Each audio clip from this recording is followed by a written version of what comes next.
Hey y'all, it's Hope at Crafty Hope, and we're gonna do a fun little project today. You can see here I've got a stack of tissue paper. This is all tissue paper I received from my bead soup swap partner.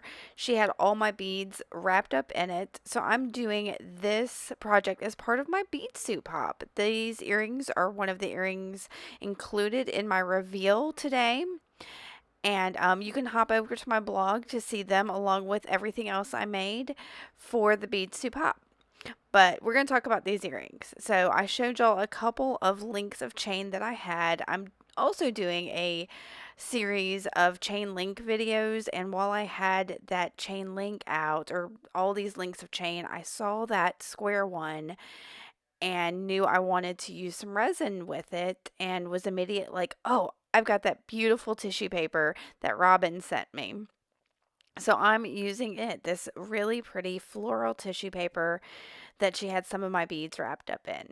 So I'm starting by coating a little bit of that tissue paper with some Mod Podge. It doesn't really matter if it's matte or shiny. I think that was probably the shiny, and I'm doing this for a couple of reasons. One, it helps seal the tissue paper a little bit. And secondly, it gives it a little more stability to have that Mod Podge on there, so you're not just dealing with some flimsy paper. You get, a nice little layer of glue.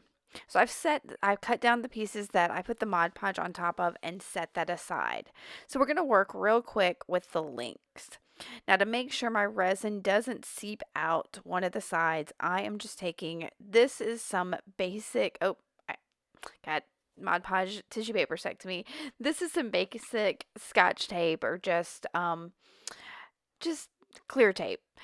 You could use packing tape or whatever, and you see I stuck that on one side, made sure it was sealed real nice. I've done that to both of these, and I'm sticking just a little piece of paper there on the end to make them easier to handle, because that excess tape there kept sticking to my fingers no matter what I did. So I've moved it onto a little piece of paper to make it easier to kind of move everything around there. And I'm using some UV resin. I have seen this stuff at almost every craft store I've been to lately. I think it's mostly in the jewelry making supplies, so it should be pretty easy to find. It cures with a UV light, and those are like the lights that they use at nail salons to do the gel nails. So I'm putting just a quick layer in my little links there on top of that tape. And I'm going to take that over to my UV lamp here in just a minute. I decided real quick before I went across the room to do that, I was going to go ahead and coat the back sides real quick with back sides of my tissue with some more of that Mod Podge. And yeah, that's the shiny Mod Podge. I can see the color now. So I'm going to get that coated, and I'm working here on top of a nonstick craft sheet just to make it a little bit easier to so nothing sticks to anything else. All right, so I'm taking that off to my UV light, and while it is curing, this gets a bit fiddly here. What I should have done was beforehand cut my tissue, gone ahead and done the Mod Podge part and cut my tissue down, or made a template. What I'm trying to do is use a pencil to mark how big of the tissue I need, and that doesn't work. And then I'm going to pull out a little like sharp knife cutter, like an X-Acto type knife. That's the one from Tonic Studios. I can't remember what it's called. But I'm going to try to go in there and cut around my tissue there and cut it down to the size I need. And that's not really going to work either. And really, what I should have done was done all of that beforehand. So, lesson learned, you get to learn from me so that you don't have to make that same mistake. Make a little template so you know what size, and then you could just put that template on top of your tissue and then cut it down. And that would have been so much easier than this. And I probably could have done that, but hindsight's 2020, and yeah, this is fiddly, and I decide I'm just going to cut it down to about what I think it's going to be. So I'm just, I could kind of tell where the the paper tore a little bit there. It ends up not being exact. I add some more tissue later in the process. Oh, excuse my phone, y'all. We're getting some bad weather, and the Weather Channel app keeps trying to tell me about it. So I am cutting that down. And then I've come back. My first layer of resin has cured. So I am going to put my tissue pieces in. I'm using the back of that little cheap paintbrush. Oh, that's just one of those super plasticky, cheap ones. It's perfect for working with UV resin. You can get a whole pack of them for like $1. I think Kat Kerr mentioned that on her site or one of her videos somewhere. And I was like, oh my gosh, yes, that's the perfect thing, are those cheapo paintbrushes. So I'm putting a second layer of resin in here and using that paintbrush to kind of make sure I get it all in all the nooks and crannies.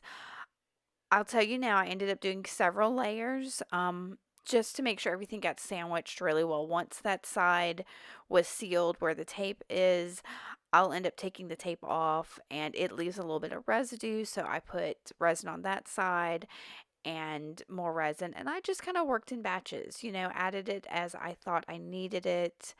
And because the resin cures really quickly, y'all, just like a matter of minutes. Once you put it under that UV lamp, it really doesn't take but a few minutes for it to cure, especially when it's really thin layers like I'm using here. So I'm going to show you this real quick. I thought I was going to show you. But once I got all the layers on there and got it cured the way I wanted, I'm going to turn these little links into earrings. Now, part of the reason I picked these links is that they have the loops at the top and the bottom, so I knew that they would be really easy to connect to a dangle from below and some ear wires at top. So I've got some freshwater pearls. These are also some beads that my partner sent me. So I put those on a head pin and used some round nose pliers to make a loop. Then opened that loop a little, slipped it onto one of those loops on the link, and I'm making a wrapped loop. So there's my wrap. I'm going to tighten that a little bit, trim it off, and then tuck that tail. And then I'm going to do the same thing on the other one. I think I go ahead and show you all of this. I can't remember that I cut all of that out. So yeah, and I'll do that on the other one as well. And I'll also just open the top of well, here, I'm going to show you again. Put that bead on my head pin, and I'm going to bend that just above the bead. Make a loop with my round nose pliers, slip that onto one of those links on there, or those loops on that link, close that loop, and then wrap it. And then I'll trim that and tuck it.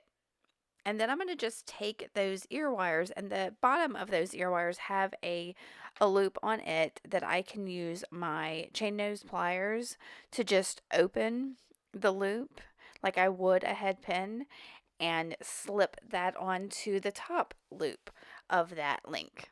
And y'all, that's it. These were super easy and fast. You could do this with any kind of paper. I just chose to do that with the pretty tissue paper that Robin sent me. All right, if you have any questions, let me know. If you like this, please give me a thumbs up. And if you're not subscribed, please hit that subscribe button. All right, y'all, I'm going to give y'all a few pictures of these earrings. And thanks for watching. Keep on crafting on. Bye.